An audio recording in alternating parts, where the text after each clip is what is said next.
There's a pretty one, Ulysses.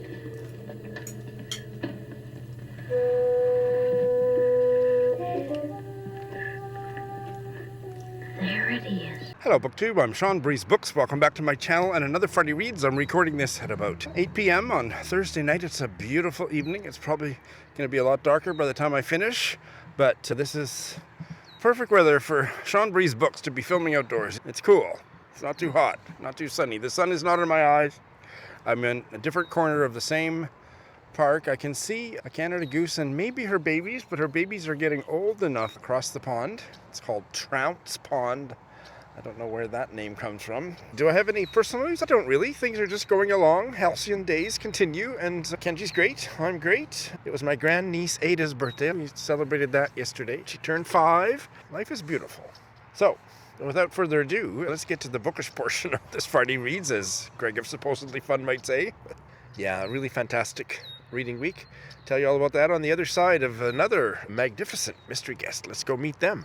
And this week's mystery guest is the queer American writer Troy Ford, joining us from his exotic location in Sitges, Spain. Troy, You welcome. got it. Thank you so much. I'm delighted to be here. Oh, I'm so glad that this worked out. I had an opening so close to your pub date. Your debut novel, I believe it's your debut, entitled Lamb, publishes June 3rd. We're taping this a few days before, but when this goes live, it'll have just been put out into the world. Lamb, a novel in snapshots. Before you even tell us what the novel is about, it has a Dickensian kind of origin story in the sense that it was published serially, or part of it was. Can you tell us that story?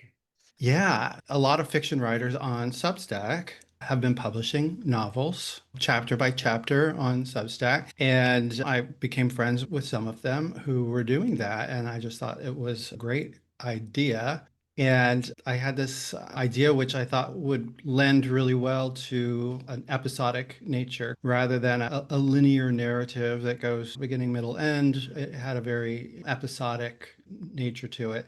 And so I started my Substack, Board Knows, in January of 2003. And in November of 2003, I started serializing Lamb, and it ran for a year. And after about that year's amount of time, and I was writing it as I went along, I got about 35,000 or so words in there. And that's a little short for a regular length novel, but because the book is told through letters, through journal entries, through some poetry and reminiscences, the narrator, Dee, about the title character Lamb and their friendship that began in high school and ran through their 20s. And there are some short stories written, ostensibly written by the aspiring writer, Lamb.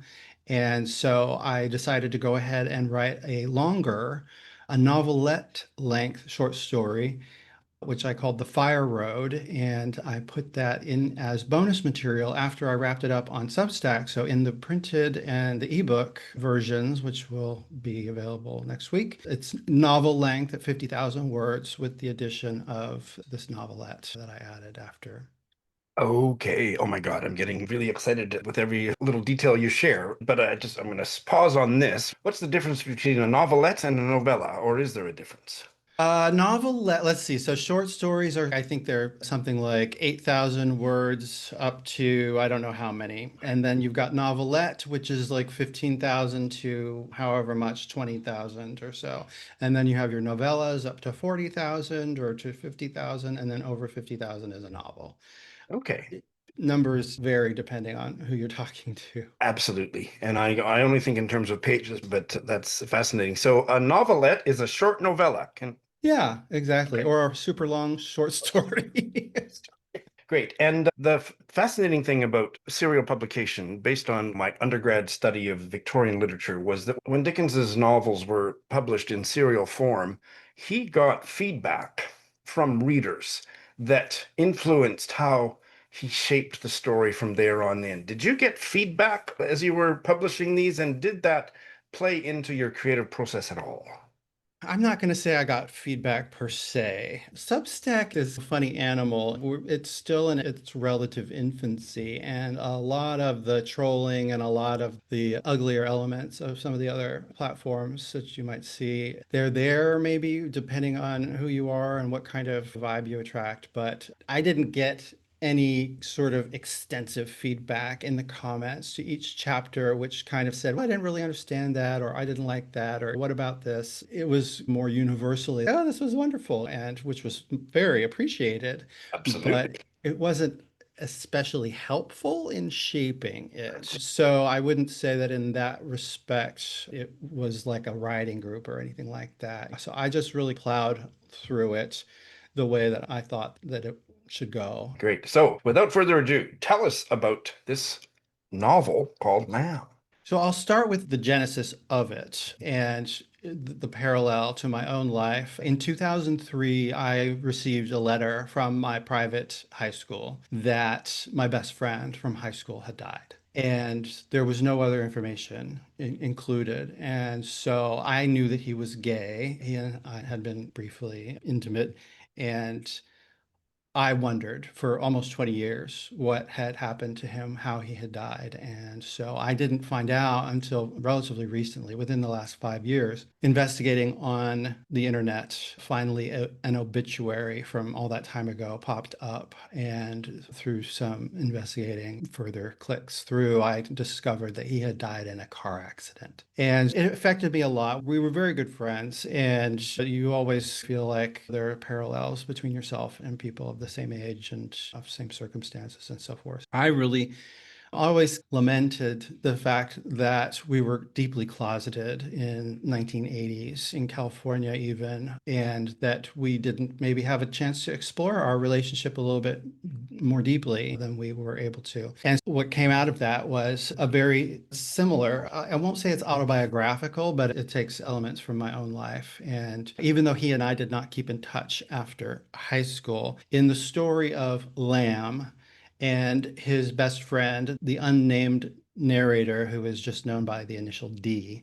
D, in much the same way, Lamb disappears in the year 2000, and D discovers or finds out 3 years later that he has died. And 20 years later, he is digging through journals and papers that Lamb left in a shared apartment that they intended to live together in, and starts digging through the journals and discovers a written record of his friend, which kind of changes how he thought of him, reminisces about the times that they had together in high school in their 20s in San Francisco. It takes place mainly their party days, their salad days, and all of the misadventures and missed connections and so forth that they experienced both together, and with the main focus being on Lamb, the character himself. Sounds like a character-driven novel, Very much. which is right up my alley.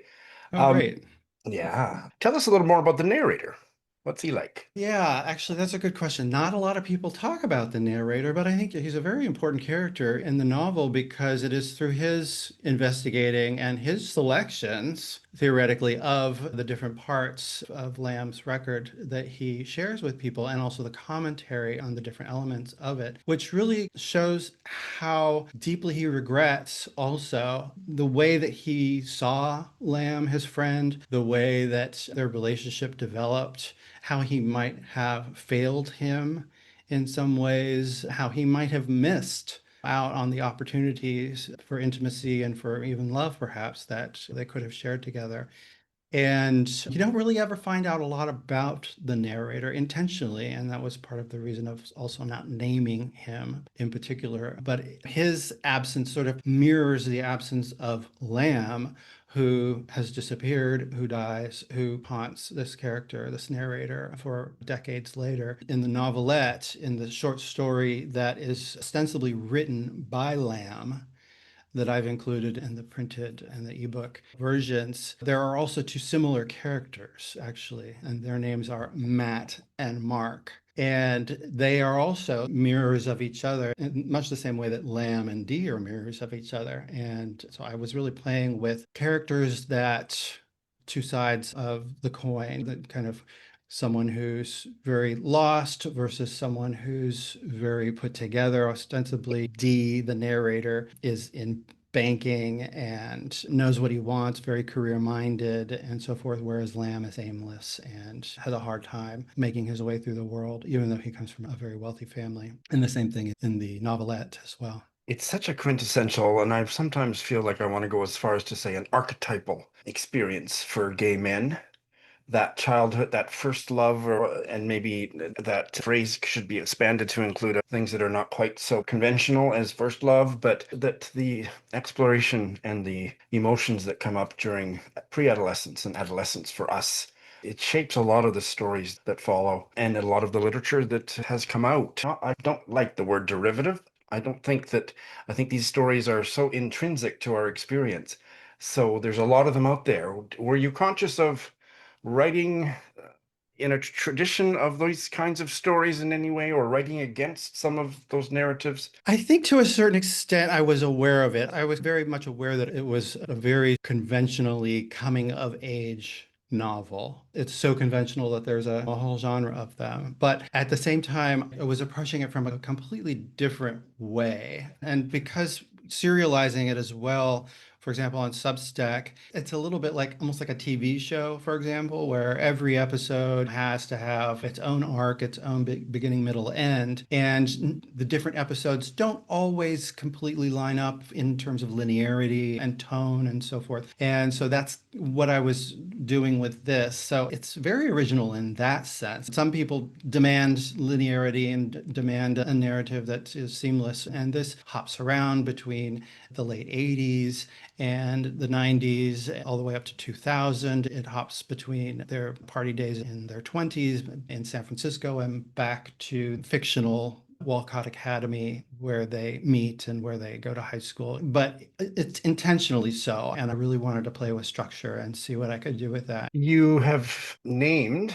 the narrator's friend who goes missing Lamb, and that's the title of your novel. And when I think of Lamb, I can think of various resonances, various allusions that come with that word. Tell us about your choice of the name for this character and the fact that it's the title of the book.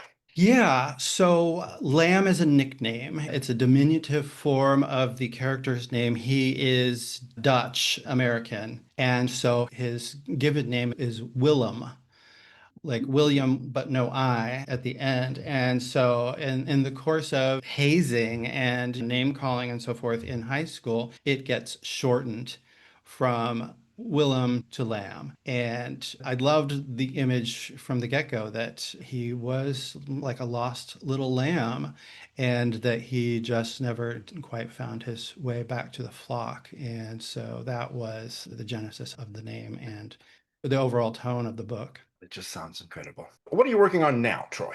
What I'm working on now, so of course I'm getting ready to launch Lamb, but I've got my newsletter, Ford Knows, where I talk about writing and I talk about my life in Spain with my husband and just whatever comes to mind. I don't have a particular niche. I've started a new series called The Road to Published that does go a little bit more into not so much writing how-tos or writing instruction, but just more like sharing my journey along the way and how I got now to self-publishing this book. And then I'm also working on another newsletter called QStack, and QStack is a directory platform and community of all of the other queer creators and writers on Substack. So the directory lists, not all of them, there's far too many, but as many as I possibly can, and it's growing all the time. And so we list all the different offerings and all the different categories that there may be of all the queer creators on Substack. And then also I publish other people's writing. I write news, I write announcements, I write the odd information edition of the newsletter. But for the most part, I accept submissions from the other queer writers on Substack, and their work is what gets published. It's usually 2 or 3 times a month at this point. In June, we'll be having a huge program of guest posts and features. We're doing a blowout June for Pride Month to get as much enthusiasm and energy and defiance going in the face of headwinds that we're facing. I'm really looking forward to a big June Pride Month as well, debuting the short film that we've been working on. Is that the one about health? Yes. So the short film is called Unsung, Queer Portraits of Authenticity and the Cost of Its Absence. And it is a portrait of four different queer people and their lives in their different genders, different sexualities, and different backgrounds. It was originally supposed to have a health perspective. So I'm doing this as a collaboration between my own QStack and Kimberly Warner, who is the founder of Unfixed Media. She is a filmmaker and she has a YouTube channel. She does the most wonderful videos and films of people generally who have chronic health conditions. One of her big projects, for example, was helping and working with a man with ALS, who is right now in the final stages of his battle with ALS, Dr. Dylan Shanahan. And he wrote a book about his battle with ALS. And it was a profoundly moving story to the point where now, as I said, he's in the final stages of it and he can only communicate with eye movements and a computer. The title of it is Liberation of Being by Dr. Dylan Shanahan. And so she was instrumental in getting his memoir published and publicizing it. She does that kind of work for a lot of people that have chronic conditions. She has a chronic condition herself. I can't remember the name of it off the top of my head, but the earth beneath her is perpetually moving. It's like she has permanent vertigo, which I can only imagine is horrendous, but she has turned that vinegar into wine and she writes the most amazing things on her own Substack called Unfixed and has collaborated with me on this. So originally it was going to be health focused, but what we discovered as we were doing the interviews with the four people was that it just naturally wanted to go more and more toward their understanding of their sexuality, their gender, and the stories that came out of their childhoods and coming out. There are elements of health conditions and so forth, mental health issues, and how they move through the world and how they have become their authentic selves on this journey. And so we're excited to be releasing it as part of Pride Month. I believe it's going to be live on Substack for a premiere screening, along with a panel discussion. And so there will be more details on Substack at Ford Knows and on Unfixed. And so we're very excited to premiere that. All of that sounds incredible. All that important stuff will be linked in the show notes. Holy smokes. So I just have to ask, how many hours of sleep do you get a night, Troy? Does your husband I ever don't see? know. Yeah, no, yeah, he works at home too, so we do see each other. But yeah, I've got a lot going on. I'm really looking forward to this book being out in the world and taking a tiny little break. I'm going to a writers' conference in June, actually. It's called the Unconference in Matera, Italy, and it is a very sort of deconstructed writers' conference. There's only about 50 people that attend. And instead of programs of speakers, you meet one-on-one in groups at the beginning of the day. You decide what you want to talk about, and there are facilitators and there are some industry experts there to lend information and so forth. And then you do breakout sessions in the afternoon about all these different subjects. And so it seems like much more my speed. I went to the London Book Fair last year and was completely overwhelmed. And decided that a book fairs or and conferences with thousands and thousands of people was maybe not my cup of tea, but this sounds like it's going to be a lot more. So that's the Unconference in Matera, Italy, starting in June 18th. And then after that, we're going to Corfu for a little downtime, my husband and I. And I went to Corfu when I was 8 years old. And we stayed at the exact same resort that we're going to be staying at when we visit it in July. So I'm very So excited about everybody, that. you're going to have to follow Ford Notes. Ford knows, as in I know what you're Knows. I know what I'm talking about. Ford knows. Everybody's going to have to follow that to hear about all these fabulous goings on coming up imminently. That's Yeah, wonderful. I think you have some books to recommend, Troy. What have you got to I recommend? do. So the first book I'm going to recommend is called Tiepolo Blue by James Cahill. Have you heard of it? I have a copy, haven't gotten to it yet. It is basically a modern retelling of Death in Venice by Thomas Mann. It is insightful, it is emotional, it is very inventive. I really enjoyed it. I especially loved the nod to the structure being similar to Death in Venice, which is a great novella Thomas Mann. from the early 20th century. Now, which Tiepolo is the title nodding towards? There was a couple of, wasn't there a father and a son? Tiepolo, I don't know. The artist, I thought that Tiepolo Blue It's must just have been the color? Italian artists. Or He, maybe it's the color. interesting. I have read another book that's saturated in Tiepolo art. It's called With or Without Angels by Douglas Bruton.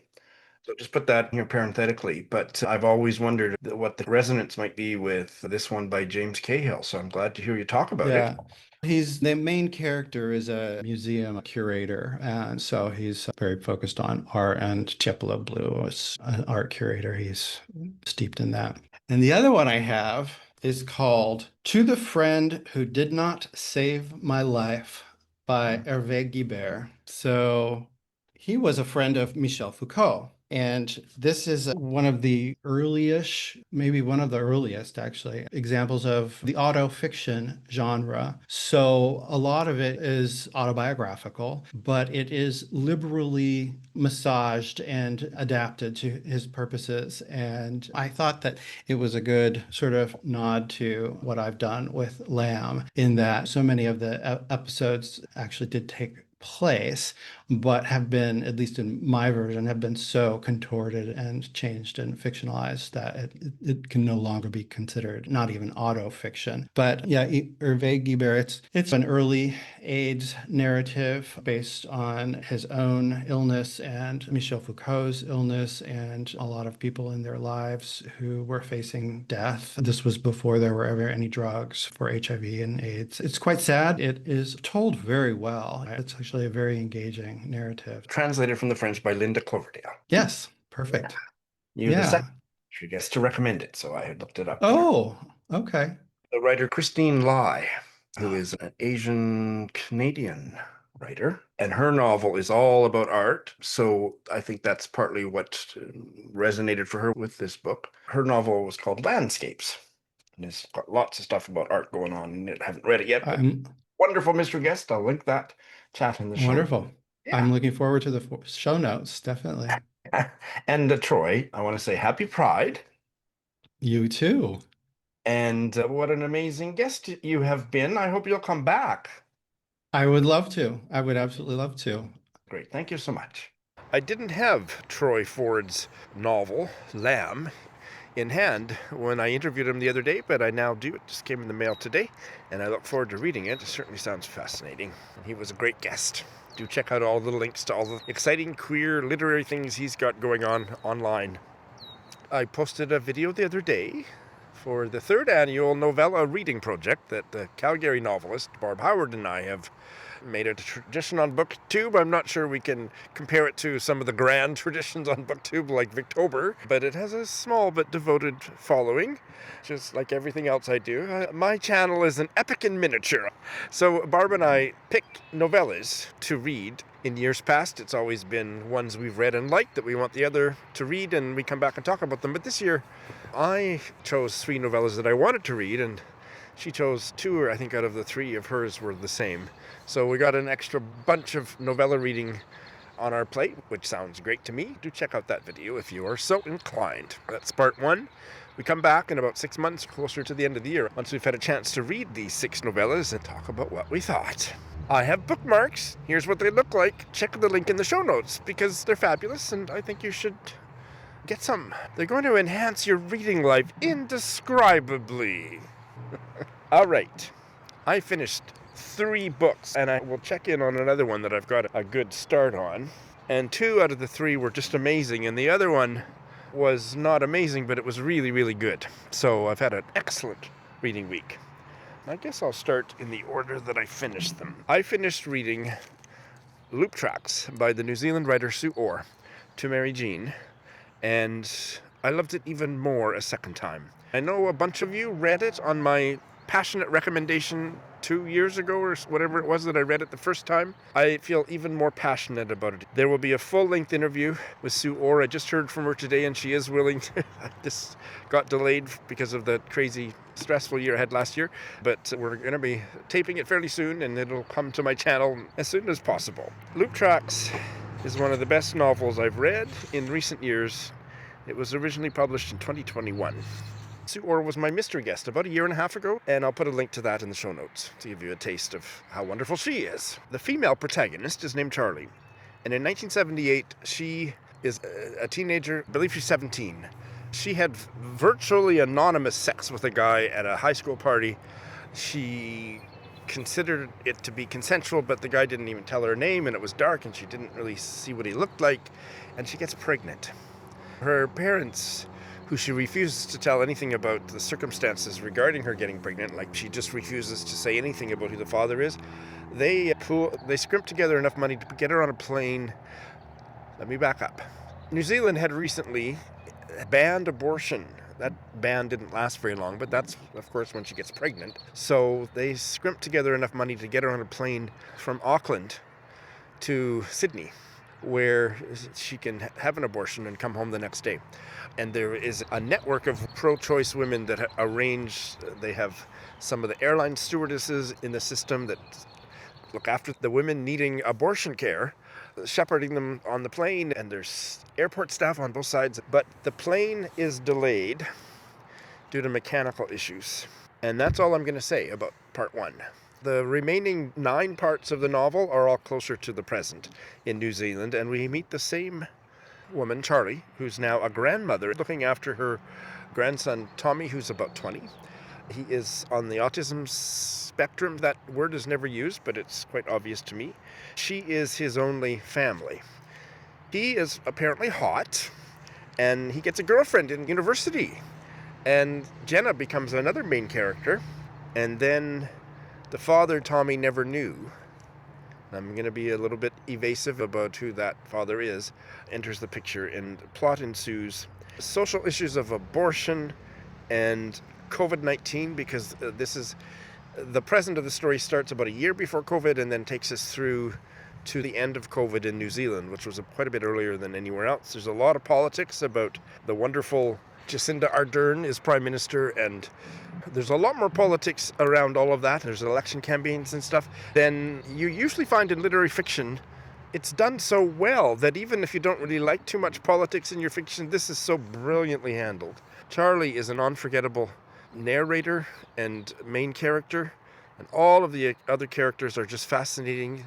There is a friend, Adele, who is larger than life in the novel, and her voice becomes a voice in Charlie's head. In the present of the novel, she's a very practical, no-nonsense woman. Oh my God, there's just so much. One of the most gorgeously written novels I've read in recent years. There are sentences here that will take your breath away, and it was lovely reading it aloud.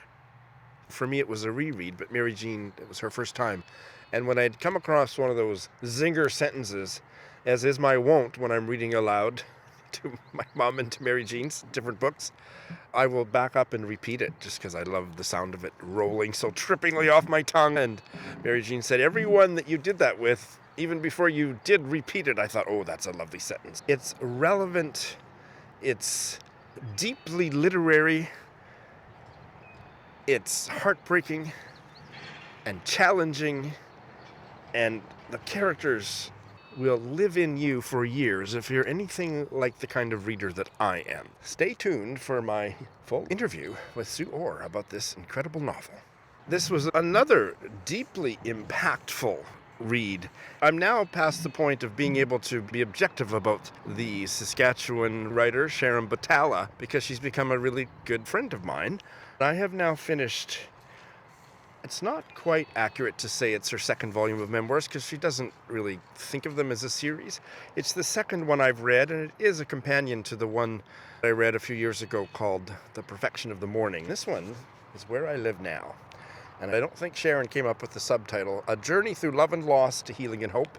But if anybody could talk about love, loss, healing, and hope and not be overly sentimental, it's Sharon Butala. Maybe I need to make my peace with that subtitle because it is accurate, just devoid of any sentimentality. This picks up where The Perfection of the Morning left off, covers some of the same ground in a way that I welcomed rather than feeling it was repetitive. There's so much about living in nature, grief, and being married. She married a rancher in southern Saskatchewan after living all her adult life, a citified academic, artistic life, and fell in love with a rancher who was a distant cousin of hers. I'd forgotten that part. Moves onto his ranch where there's barely electricity. It was very primitive in those first couple of years. We're talking like in the 1970s, I think. She married him. And she discovered nature again, something that she had loved as a small kid living up in the bush in northern Saskatchewan. And that becomes a intellectual, history-laden, creative, spiritual journey for her. And you get a lot of that in The Perfection of the Morning and a whole bunch more here. This, in a way, is shapelier. I say that even though I didn't in any way think that there was something unshapely about The Perfection of the Morning, but this one is, certainly at the beginning of it, is structured in scenes about her closing out the ranch after Peter dies, after 36 years of marriage, and she moves to Calgary. As most of you know that have seen her on my channel, she moved to Saskatoon from Calgary about a year and a half ago. But beautiful portrait of her strong, silent type, very sensitive, lovely husband, Peter, and life on the ranch, and all of her passions for learning the history, the indigenous history, natural history, archaeological history of southern Saskatchewan, where she spent many years. And then what it's like to leave that and resume a more urban life in Calgary. I loved this memoir with all my heart, as much as I love The Perfection of Morning, not more than, but as much as. I see them as two sides of a whole. She's written other memoirist writing as well, and her latest memoir, called How to Breathe Water, is coming out in September. Sharon has put me in touch with the publisher. Let me back up and say this was a buddy read with Heidi of My Reading Life. She and I also buddy read The Perfection of the Morning, and the publisher's going to send us an e-copy, an advanced copy of the forthcoming memoir, and we're going to start buddy reading that next month. So life is beautiful, and I'm delighted to be on this Sharon Butala reading journey with Heidi of My Reading Life. And just about an hour ago, so this is more of a hot take, I want to sit with this book, but here are my very hot take type thoughts on this 2025 American novel Dream State by Erdrich. Puchner or Puchner? It can't be Puchner. That sounds awful. Must be Erdrich Puchner, that I started several weeks ago. I did it exclusively on audio. The audio was so good. I didn't catch the name of the narrator. I'll type it below here for you. This will end up being a 4-star read because it was not quite a tour de force. But if I'm still thinking about it deeply in 5 or 6 months, I'll probably up that to 5 stars because it provoked a lot of thoughts and emotions in me. It's set in Montana, and it's really easy to spoil this. There isn't very much detail about the plot on the synopsis, so I will respect that. Other reviewers don't, and I'm not going to be like them. Cece is, I think she's Californian, but I actually can't remember where she comes from because it doesn't end up being that important to the story. She is a med school dropout, and she's engaged to be married to Charlie, who is a med school student who has not dropped out, or maybe he's even just finishing, or maybe has even just finished med school. He becomes an anesthesiologist. And the reason that they're getting married on this beautiful lake in Montana in 2004 is because Charlie's parents have a country cabin there. Cece had been out to this cabin so many times during her long dating relationship with Charlie that she fell in love with his family and also this lakeside cabin. That cabin and that lake is a very vivid setting. And she has come there before Charlie gets there, before really anybody else is around to plan the wedding. that's going to be in the backyard or on the lake or on the beach or something there. So she's all alone, and so Charlie sets her up with his best friend Garrett, who she's never met, an old university friend from Montana, which makes me think probably Charlie is from Montana too, but in any event, this lakeside cabin is not where the family lived year-round. Garrett is kind of a jerk to her, and she takes a deep dislike to him, which fairly soon becomes a very strong attraction on both sides.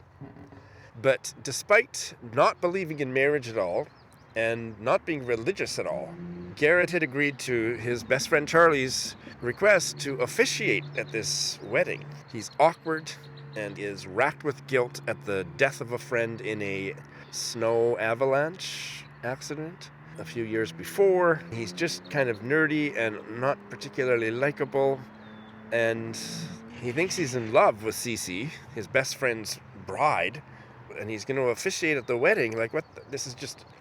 And there's a norovirus thing, then all the guests get sick, including the groom.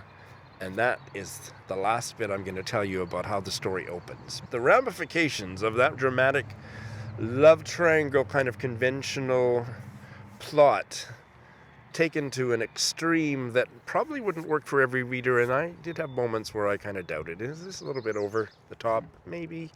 But he explores it during the rest of the novel in a way that really shows how spur-of-the-moment choices or choices made because of love and romance can reverberate not only through the rest of those people's lives, but through the lives of their children.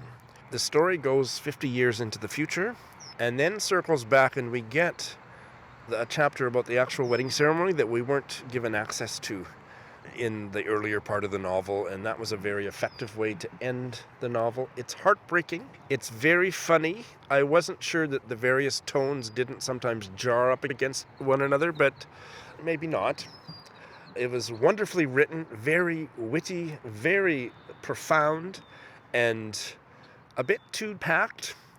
I would say the first part, that wedding triangle and how that ends, is the strongest part of the novel, and then the rest of the novel that's a snapshot of various moments over the next 50 years are maybe less successful, especially the lives of the children of the people we meet in 2004.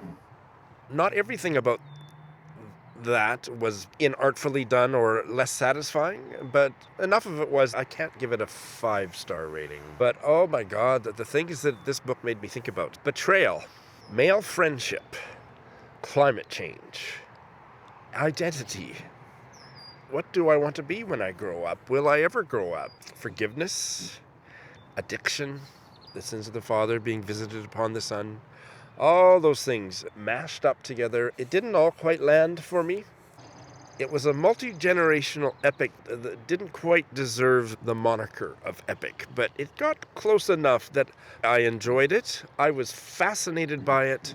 Even when I was thinking it was going off the rails for a chapter or two, or that there was too much of a jump, sometimes I felt there wasn't enough of a through line between the characters at the age of 20 through the rest of their lives, but I think that might not be a flaw in the novel. I think that's part of what Puchner is trying to show. People change radically over the course of a life. So putting that one in abeyance, pending further processing. But if I haven't sold you on it because of my reservations, I think this would be the kind of a novel where if you don't necessarily agree with me when I bliss out on a book, like the other two I talked about, your taste isn't so deeply resonant with mine, I think you should definitely try this, because you might absolutely love this book. Many reviewers have, and I almost did. So that's what I have to say about Dream State by Erdrich Puchner. I'm now 20 pages into my Patreon book club. If you are interested in becoming a patron of mine through Patreon, I'm always looking for more support. And if you join soon, you can take part in the book club. At the end of, I think it's in about 2 weeks, we're going to be taking up this American novel, enigmatically titled During the Reign of the Queen of Persia by Joan Chase.